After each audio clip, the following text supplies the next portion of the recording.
ঠাকুরগাঁওয়ে ছোট বালিয়া গ্রামে দাঁড়িয়ে আছে এক আশ্চর্য স্থাপত্য, যাকে কেউ বলে বালিয়া মসজিদ, কেউ বলে ছোট বালিয়া জামে মসজিদ, কিন্তু স্থানীয়দের কাছে এর নাম জিনের মসজিদ। কথিত আছে এক অমাবস্যার রাতে জিন পরীরা রাতভর মসজিদ নির্মাণ করেছিল, কিন্তু ভোর হওয়ার আগেই তারা অদৃশ্য হয়ে যায়। ফলে গম্বুজ ছাড়াই শত বছর ধরে দাঁড়িয়েছিল এই মসজিদ। তবে ইতিহাস বলছে এটি নির্মাণ করেছিলেন জমিদার মেহের বক্স চৌধুরী।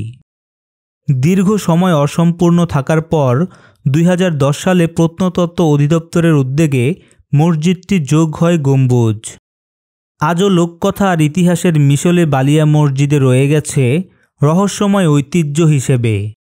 বালিয়া মসজিদের পুরো ইতিহাস জানতে আমাদের চ্যানেলটি সাবস্ক্রাইব করুন এবং এর পুরো ভিডিও লিংক ডিসক্রিপশনে দেওয়া আছে।